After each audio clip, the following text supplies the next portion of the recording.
민재는 황토 흙이 깔린 운동장 위에서 혼자 뛰고 있었습니다. 1990년대 초 가난한 시골 중학교의 야구부는 열악했습니다. 글러브는 낡았고 공은 닳아 실밥이 너덜거렸습니다. 하지만 민재에게는 천부적인 재능이 있었습니다. 공을 던지는 그의 팔은 채찍처럼 날카로웠고 공은 미사일처럼 포수의 밑을 때렸습니다. 그의 어깨는 하늘이 준 단단한 기계처럼 움직였고 그 소리는 척박한 운동장 위에서 울려 퍼지는 유일한 희망의 소리처럼 들렸습니다. 민재의 집은 홀어머니 슬하의 단칸방이었습니다.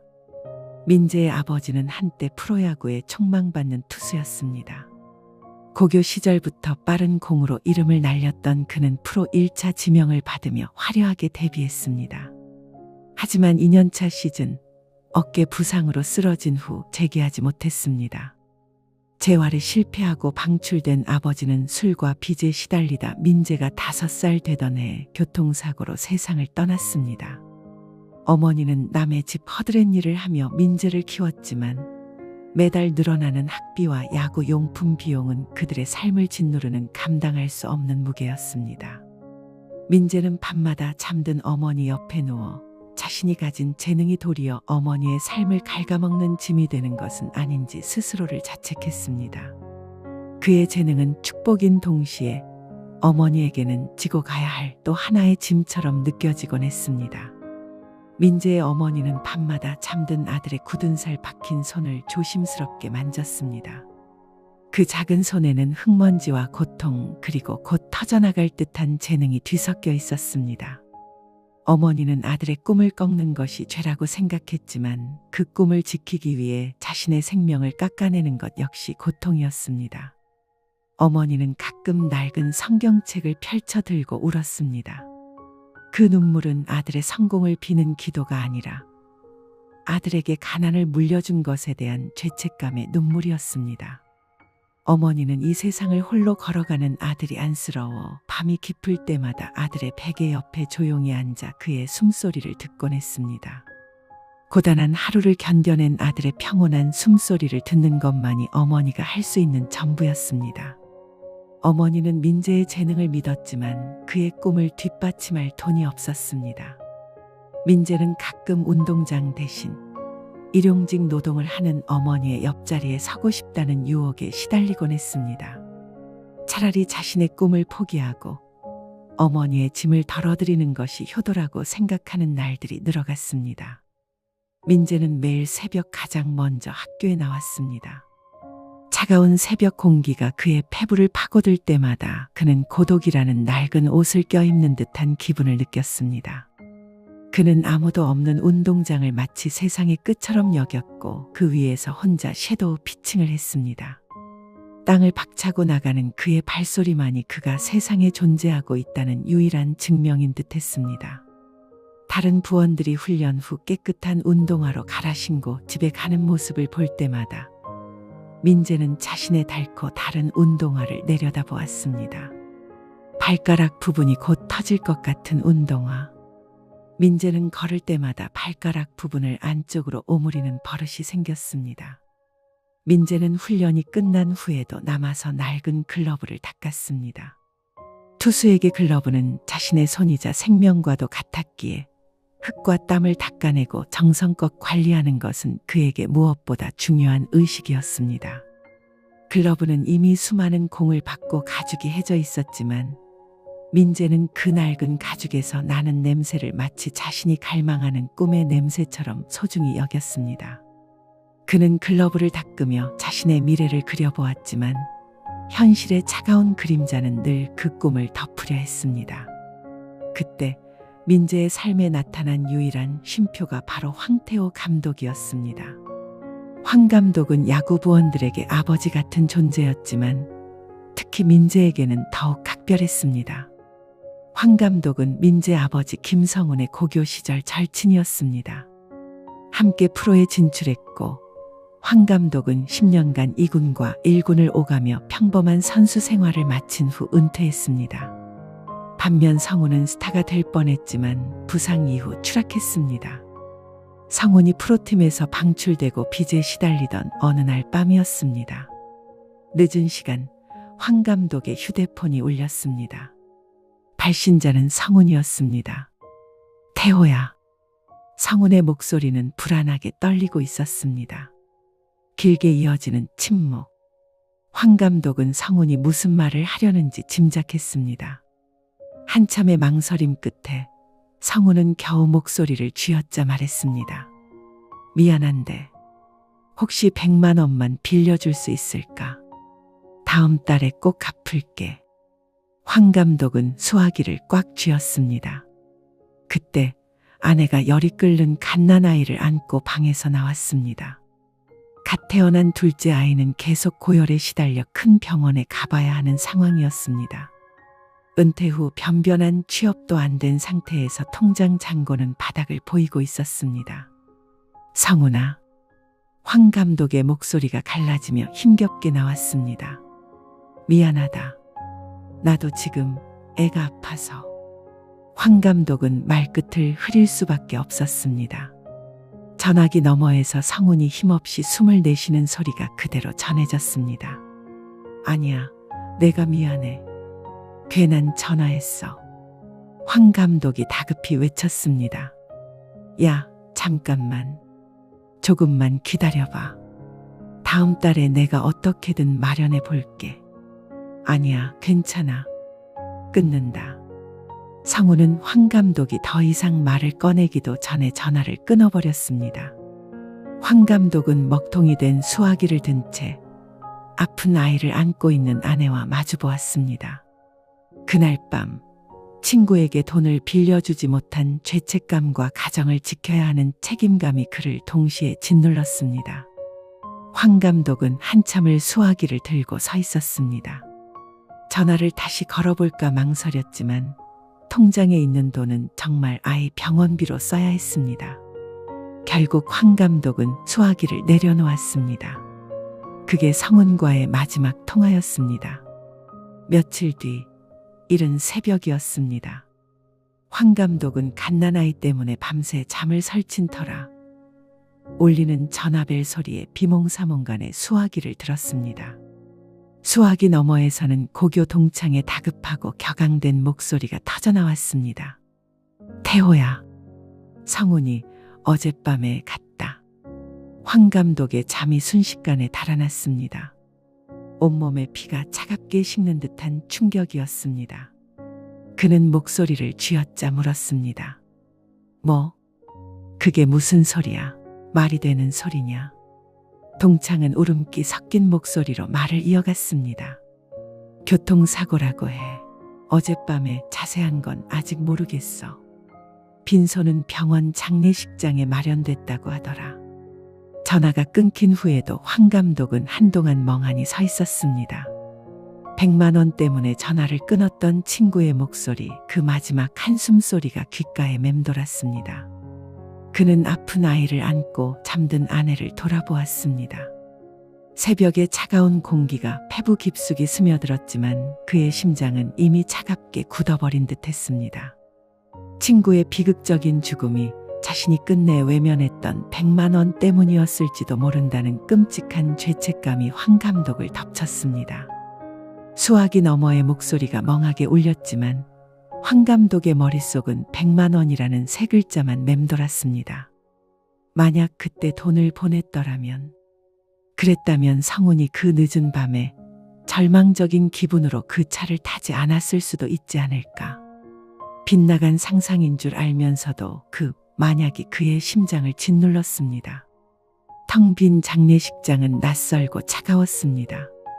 민재 어머니는 넋이 나간 얼굴로 앉아 있었고 그 곁에는 아버지의 죽음조차 이해하지 못할 나이에 작은 민재가 검은 상복을 입고 멀뚱히 서 있었습니다. 황 감독은 아이 앞으로 다가가 차가운 바닥에 무릎을 꿇었습니다. 그는 친구의 얼굴이 겹쳐 보이는 민재의 작은 손을 꽉 잡았습니다. 차마 소리내어 울지도 못하고 그는 미안하다, 미안하다, 성훈아 라며 속으로만 절규했습니다. 그날 친구의 마지막 목소리를 외면했다는 죄책감은 황 감독의 영혼에 새겨져 평생 그를 따라다니는 빚이 되었습니다. 그로부터 몇 년 후, 황 감독은 고향 고등학교의 야구부 감독 제의를 받아들였습니다. 처음 몇 년은 힘들었습니다. 열악한 시설, 의욕 없는 아이들, 연패. 하지만 황 감독은 포기하지 않았습니다. 새벽부터 아이들과 운동장을 뛰었고 밤늦게까지 전략을 짰습니다. 5년이 지나자 성적이 오르기 시작했습니다. 10년째 황 감독의 팀은 지역 명문고가 되었습니다.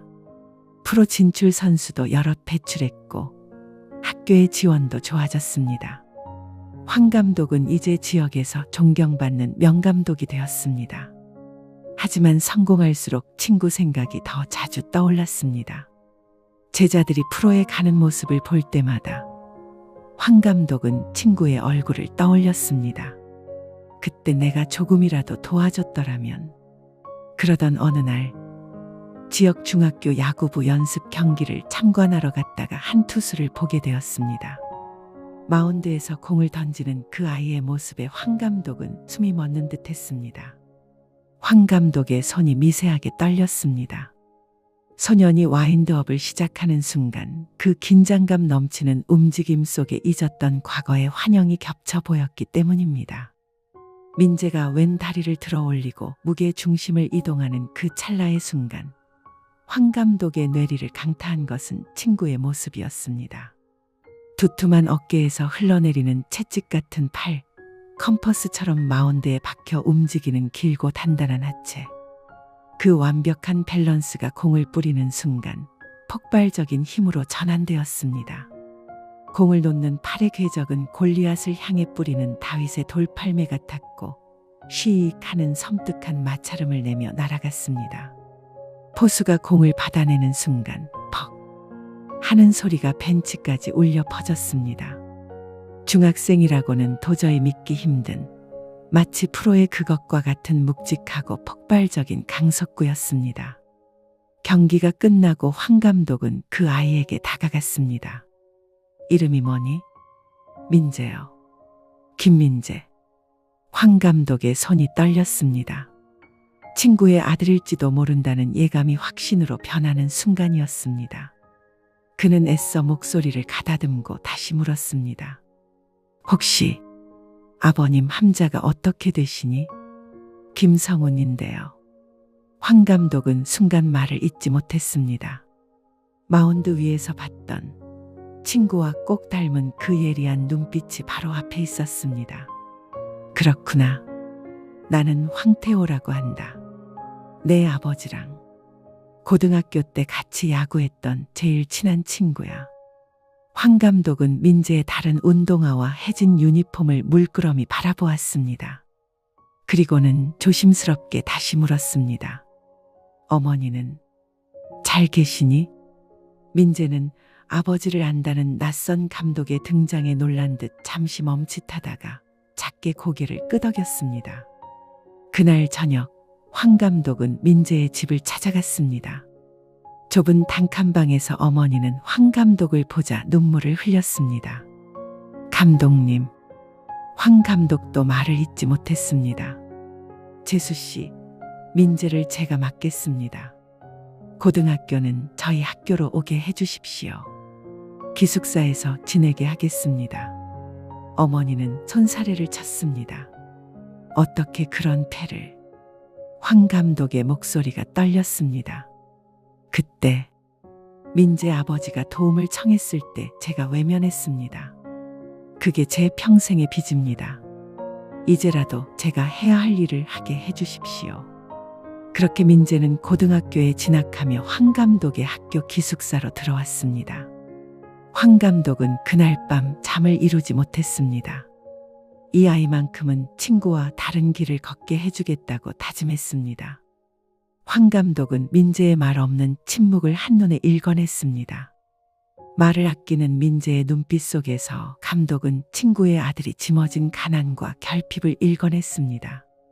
민재는 명문고에 온 후 처음 몇 달간 적응하기 힘들었습니다. 다른 아이들은 중학교 때부터 유명했거나 부유한 집안 출신이었습니다.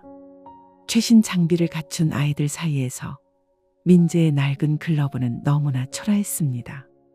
기숙사 방 동기들이 주말에 집에 가는 얘기를 할 때 민재는 가만히 침대에 누워 천장만 바라보았습니다.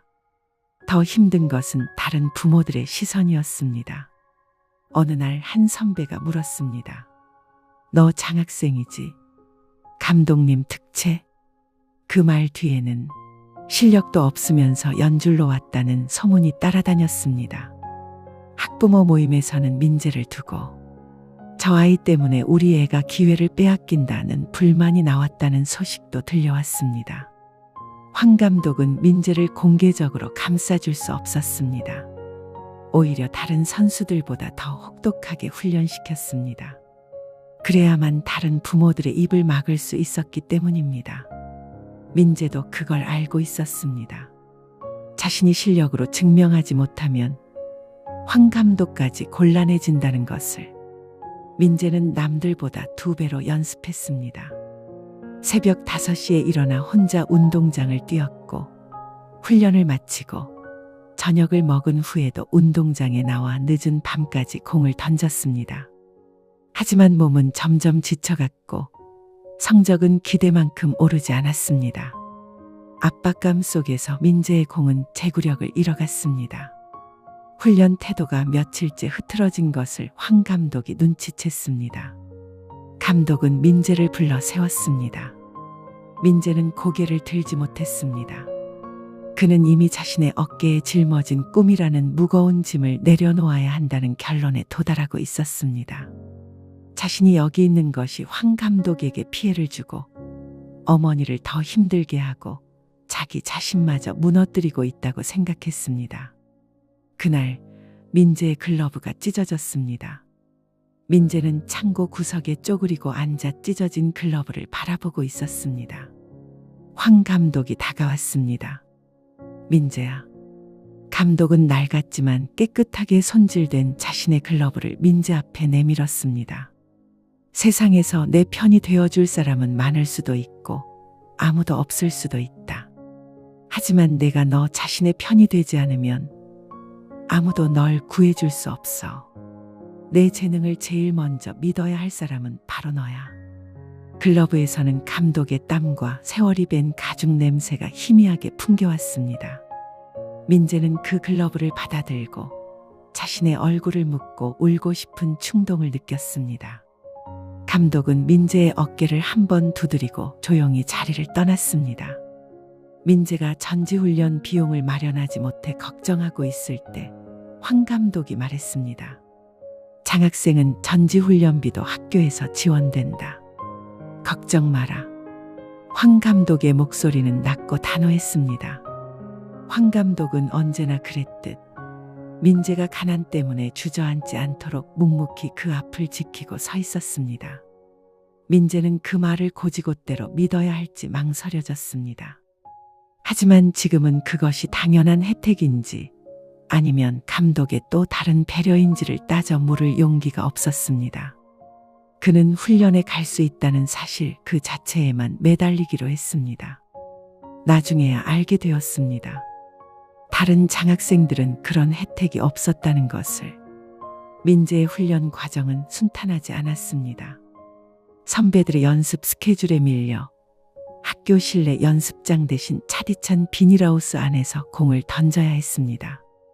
손끝이 얼어 감각이 무뎌질 때마다 민재는 주저앉고 싶은 유혹에 시달렸습니다.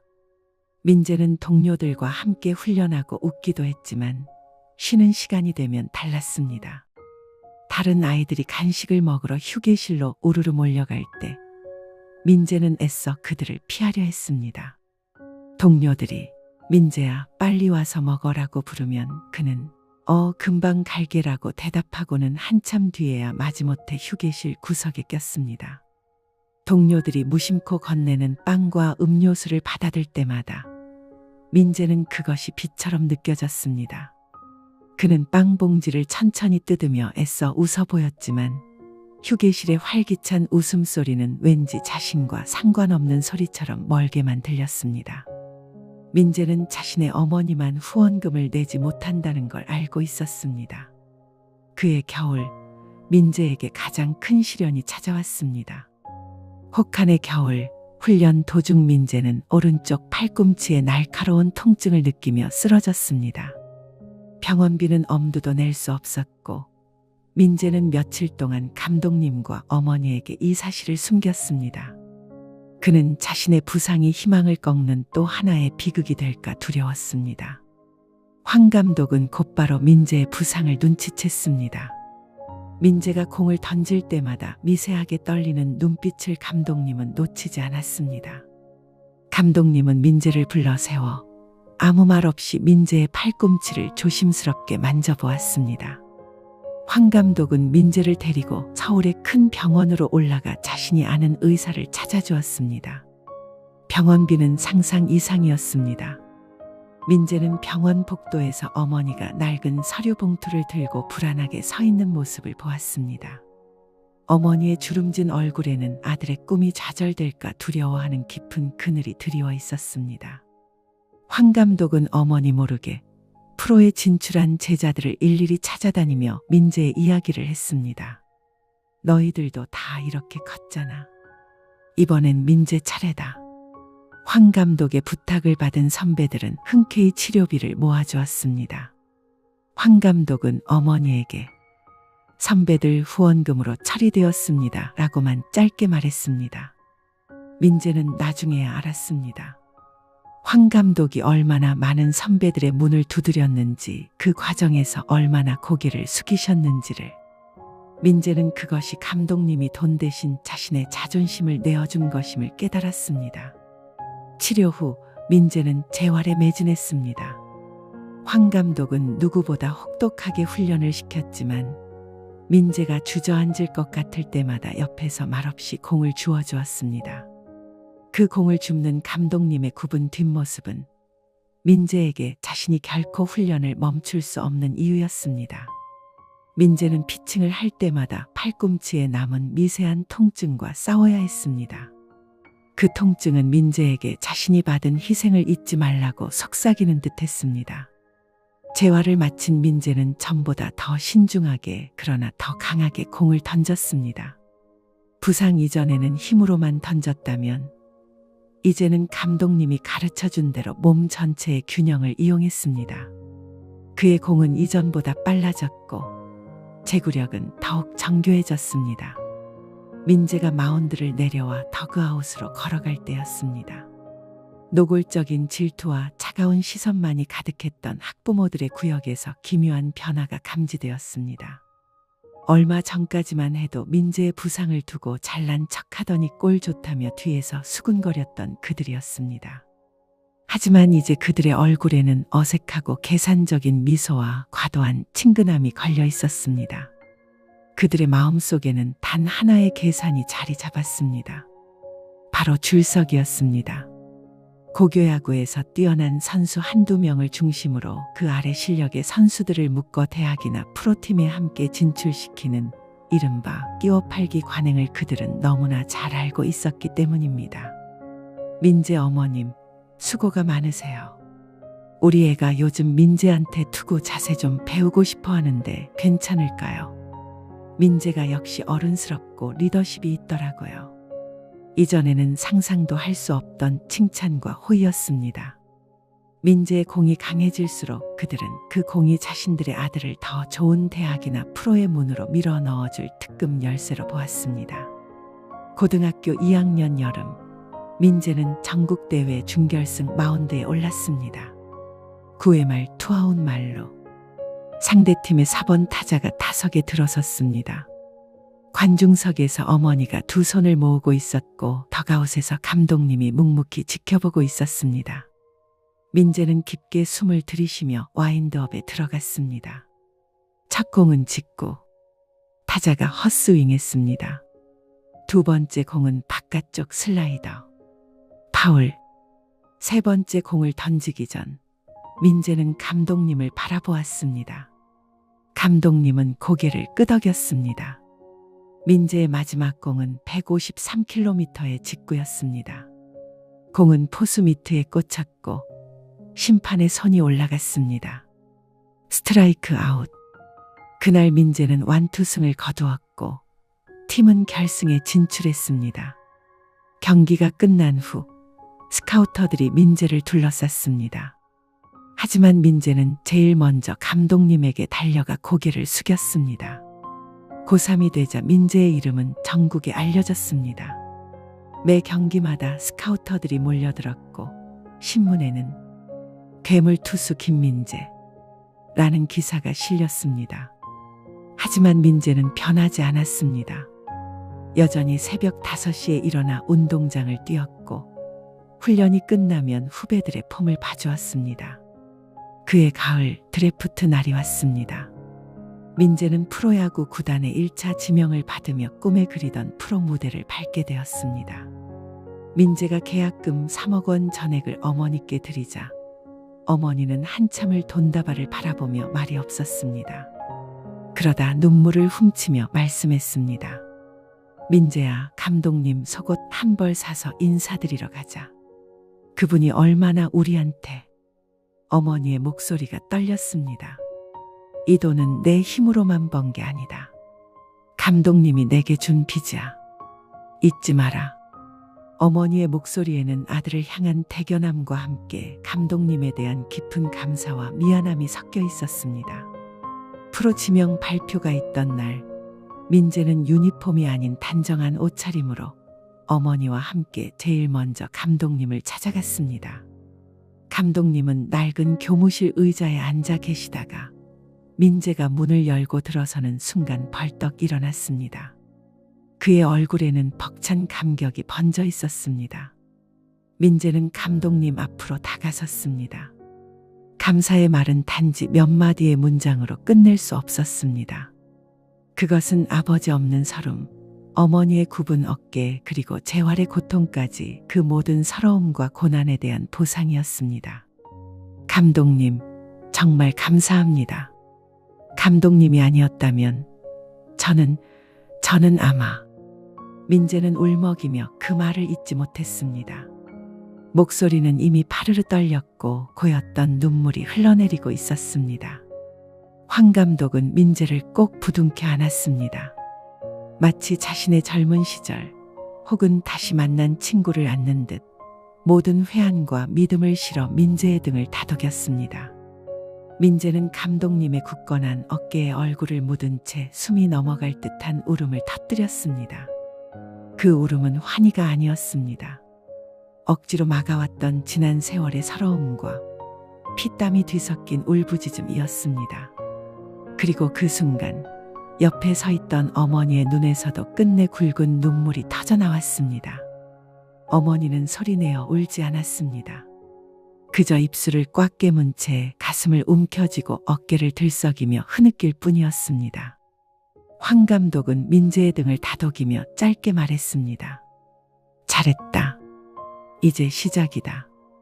잠시 후 민재가 품에서 떨어지자 황 감독은 눈시울이 붉어진 어머니를 바라보았습니다. 재수 씨, 정말 축하드립니다. 이 단 한마디에 민재 아버지에 대한 묵언의 추모와 두 사람이 함께 견뎌온 시간에 대한 깊은 공감과 존경이 담겨 있었습니다. 민재의 어머니는 흐르는 눈물을 닦지도 못한 채 황 감독에게 깊이 고개를 숙였습니다. 감독님, 감사해요. 정말 감사합니다. 황 감독은 젖은 눈을 살짝 피하며 민재에게 마지막 당부를 덧붙였습니다. 프로 가서도 새벽 훈련 거르지 마라. 알았지? 어머니에게도 잘하고. 그날 감독님은 민재와 어머니에게 설렁탕 한 그릇을 대접했습니다. 설렁탕 한 그릇이 프로 계약금 수십억 원보다 훨씬 소중한 축하처럼 느껴졌습니다. 민재는 그 국물 한 모금 속에서 감독님의 평생의 희생을 느꼈습니다.